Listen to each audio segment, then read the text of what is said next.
Imagina que estás a punto de descubrir un secreto ancestral, capaz de transformar por completo tu perspectiva del mundo.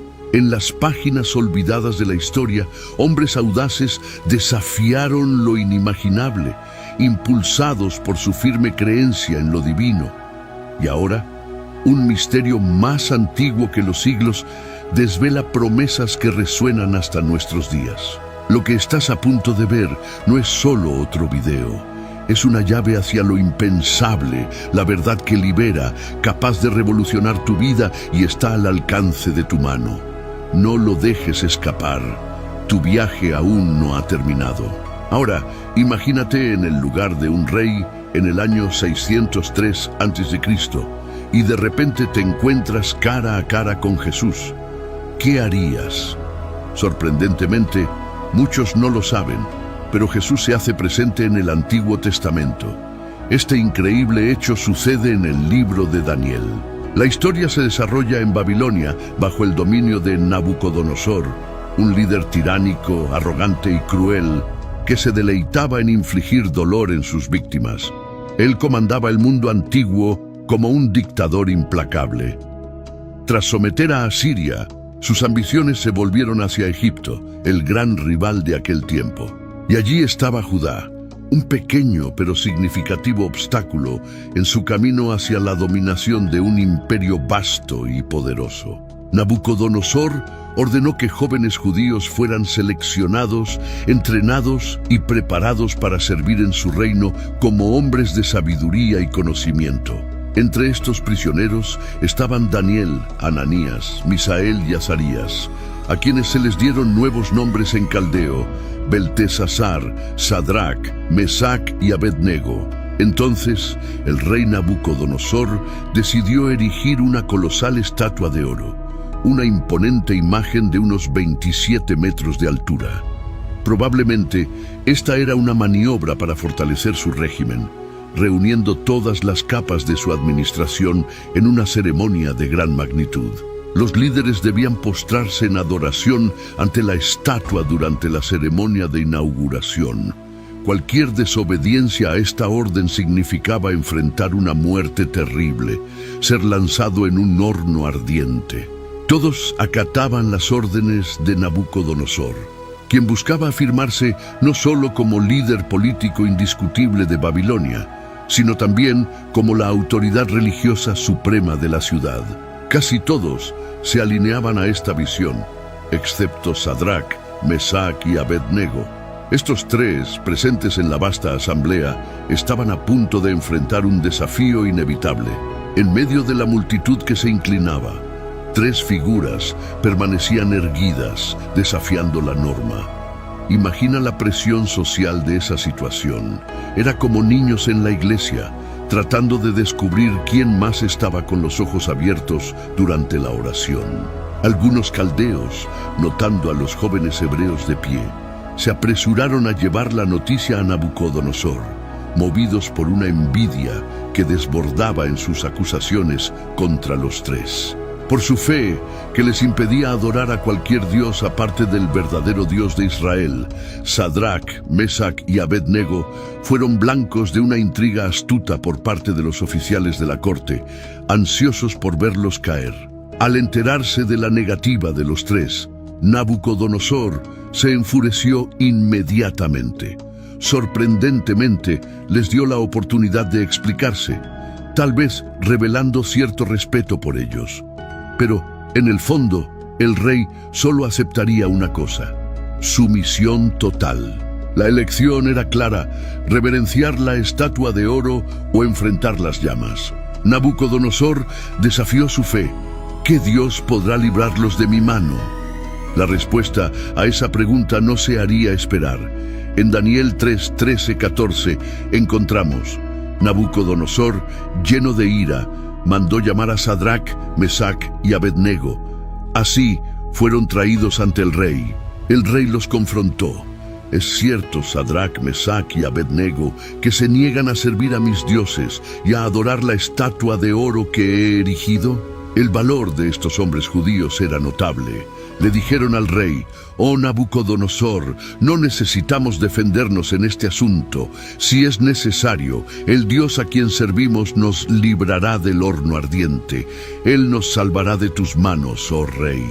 Pero incluso si no lo hace, sepa, oh rey, que no serviremos a tus dioses ni adoraremos la estatua de oro que has levantado». Daniel 3:16-18. Ellos declararon con firmeza: «Preferimos honrar a nuestro Dios que temer a tu horno. Y aun si Él permite que seamos consumidos por las llamas, seguiremos sirviendo al Dios vivo y no a tu ídolo inerte». ¡Qué determinación inquebrantable! Eligieron la muerte en lugar de traicionar su fe en Dios. Ciertamente estaban preparados para ese momento decisivo. Es casi imposible imaginar la intensidad de la ira de Nabucodonosor ante esa desafiante negativa. Su rostro debió haberse convertido en un retrato de furia incandescente. Ordenó que el horno se calentara 7 veces más, como si el calor reflejara su propia ira ardiente. Los 3 fueron arrojados a las llamas, y el calor era tan extremo que los soldados encargados de ejecutar la orden murieron.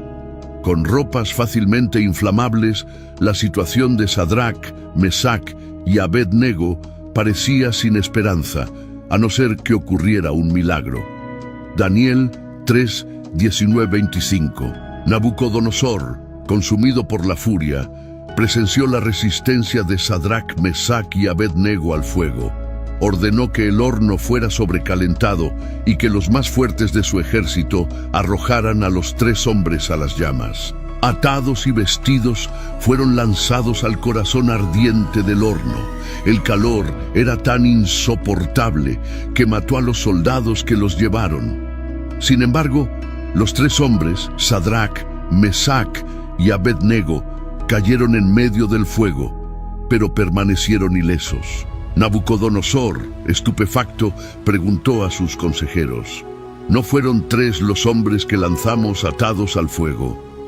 Ellos confirmaron, pero el rey, atónito, exclamó: «Veo 4 hombres sueltos caminando entre las llamas, y el cuarto parece un hijo de los dioses». Nabucodonosor quedó asombrado al ver a los hombres ilesos en medio del fuego, y aún más al notar la presencia de un cuarto hombre, que parecía ser un hijo de los dioses, sugiriendo ser el Cristo antes de su encarnación.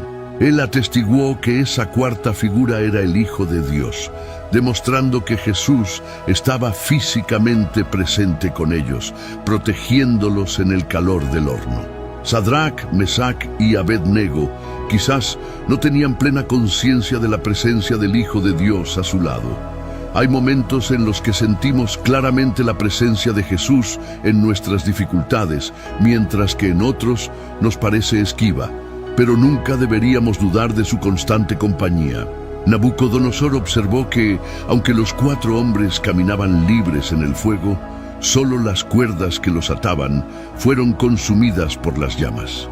La presencia divina tiene el poder de sorprender incluso a los corazones más endurecidos, desafiando tanto la incredulidad como la hostilidad. La inmensidad del horno ofrecía espacio suficiente para que se movieran. Ilesos, caminaban tranquilamente, como si estuvieran en un paraíso o jardín de delicias. Era una imagen de serenidad inimaginable en medio del peligro.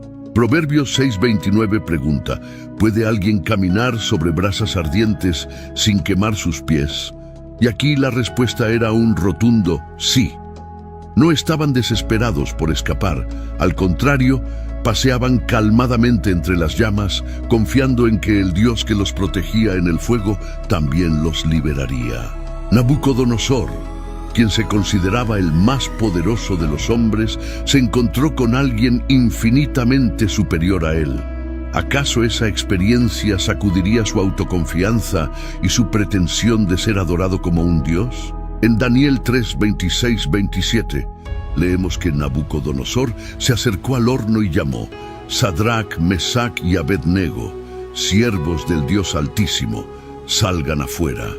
Y ellos salieron de en medio del fuego. Los oficiales del rey, impresionados, constataron que el fuego no había afectado sus cuerpos. Ni un solo cabello de su cabeza estaba chamuscado.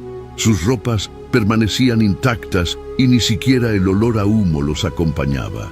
Cuando Nabucodonosor vio que los hombres a los que había condenado habían sido milagrosamente salvados, los llamó. Y quedó claro que ser lanzado al mortífero horno de Nabucodonosor se había convertido, para ellos, en un verdadero paseo en un parque celestial. Es realmente sorprendente que alguien haya resistido, ni que sea por un instante en el horno, mientras otros perecieron justo en la entrada. Dios tiene el poder de librarnos de las adversidades o de protegernos a través de ellas. En ambos escenarios, su gloria se manifiesta. La fe demostrada por los tres jóvenes en esa situación crítica reforzó tres aspectos fundamentales: su inquebrantable creencia en el Dios de la Biblia, la confianza en un Dios que cumple sus promesas, y su fe inquebrantable, evidenciada por la dependencia del único capaz de salvarlos. Esta actitud no solo confirmó la supremacía de Dios por encima del más poderoso de los reyes, sino también expuso su poder supremo a los incrédulos. Su historia nos enseña que Dios puede rescatarnos de nuestros desafíos y tribulaciones. Como cristianos, entendemos que Dios puede librarnos, pero también sabemos que Él puede actuar de otras maneras. Conforme enseña Romanos 5, Dios permite que enfrentemos dificultades para moldear nuestro carácter y fortalecer nuestra fe. No siempre comprendemos el motivo de nuestras luchas, pero Dios nos pide confianza, incluso en las horas más oscuras. Job, incluso en medio de un dolor y sufrimiento casi inimaginables, pudo decir: aunque Él me mate, aún así esperaré en Él. Dios no nos garantiza ausencia de sufrimiento o muerte, pero promete estar siempre a nuestro lado. En tiempos de adversidad, debemos reflejar la actitud de Sadrac, Mesac y Abed-nego. Pero, aunque Él no lo haga, sepa, oh rey, que no serviremos a sus dioses, ni adoraremos la estatua que usted erigió. Daniel 3:18. Sin duda, estas son algunas de las palabras más valientes jamás pronunciadas. El hecho de que el fuego no consumiera a Sadrac, Mesac y Abed-nego dejó perplejo a Nabucodonosor. La lección aquí es que, caminando por fe, podemos enfrentar las más ardientes persecuciones, confiados en que Dios está con nosotros. Él nos mantendrá firmes, nos liberará y nos salvará eternamente. Cuando enfrentamos persecuciones o dolores, podemos tener esperanza, pues sabemos que esta vida no es todo. Hay una vida después de la muerte. Esa es la promesa de Dios para aquellos que lo aman y obedecen. Saber que pasaremos la eternidad con Él nos permite soportar los dolores y sufrimientos de esta vida. Por generaciones, la historia de Sadrac, Mesac y Abed-nego ha fascinado a niños y adultos. En el libro de Daniel, sus acciones simbolizan una actitud aún relevante hoy: la desobediencia civil, una oposición personal e intencional a decretos que contravienen los principios divinos. Quedó evidente que Nabucodonosor nunca más sería el mismo después de aquel evento. Renunció al Dios que adoraba y se volvió hacia el Dios de aquellos a quienes antes perseguía. Él glorificó al Señor y ordenó que sus súbditos adoraran exclusivamente al Dios Todopoderoso. Los líderes devotos deben buscar constantemente vislumbres del poder y la gloria de Dios. Cuando Él se revela, se vuelve más fácil para nosotros dirigir nuestro fervor y servir al único y verdadero Dios. Nabucodonosor proclamó: bendito sea el Dios de Sadrac, Mesac y Abed-nego, que envió su ángel y liberó a sus siervos que confiaron en él, desafiando la orden del rey y prefiriendo arriesgar sus vidas antes que servir o adorar a cualquier otro Dios que no fuera el suyo. Por lo tanto, decreto que cualquiera que hable contra el Dios de Sadrac, Mesac y Abed-nego será castigado severamente, pues no hay otro Dios capaz de salvar de esta manera. Luego, el rey promovió a los 3 en la provincia de Babilonia. Daniel 3, 28, 30. Jesús es mencionado varias veces en el Antiguo Testamento, pero no por su nombre ni de la forma en que se retrata en el Nuevo Testamento. Aún así, su presencia es constante en las Sagradas Escrituras. Jesús confirmó que el Antiguo Testamento se refería a él en Juan 5:39, al responder a un grupo de autoridades religiosas. Ustedes estudian las Escrituras, pensando encontrar en ellas la vida eterna. Son ellas las que testifican sobre mí. Para Jesús, toda la trayectoria de Dios con el hombre desde el principio apuntaba hacia él. Otra ocasión en que Jesús destacó su presencia en el Antiguo Testamento fue el día de su resurrección. Más de 300 profecías del Antiguo Testamento señalan a Jesucristo, abarcando desde su nacimiento singular en Isaías 7:14, pasando por su ministerio terrenal hasta la forma de su muerte. Jesús sorprendió al establecimiento religioso al levantarse en la sinagoga de Nazaret y leer Isaías 61, finalizando con las palabras: «Hoy se ha cumplido esta escritura que acaban de oír». Lucas 4:21. Las cristofanías, que son apariciones preencarnadas del Hijo de Dios, representan una de las formas en que Jesús se hace presente en el Antiguo Testamento. Además, Jesús puede ser identificado en el Antiguo Testamento de maneras aún más profundas, que involucran lo que llamamos tipos. Un tipo es una figura o acontecimiento en el Antiguo Testamento que anticipa y prefigura una persona o evento en el Nuevo Testamento. La vida de José, por ejemplo, es frecuentemente vista como un modelo que presagia la vida de Cristo. Muchos episodios históricos del Antiguo Testamento actúan como símbolos de lo que Dios realizaría en el futuro a través de Cristo. Un ejemplo notable es la petición de Dios a Abraham de sacrificar a su hijo Isaac. En esa historia, Abraham le dijo a Isaac, quien preguntó sobre el cordero para el sacrificio: «Dios proveerá para sí el cordero para el holocausto, hijo mío». Estas palabras proféticas resuenan con significado cuando pensamos en el sacrificio de Cristo. Jesús no solo es mencionado en el Nuevo Testamento, también está presente en diversos pasajes del Antiguo Testamento. Él es el Mesías prometido, la centralidad de la Biblia.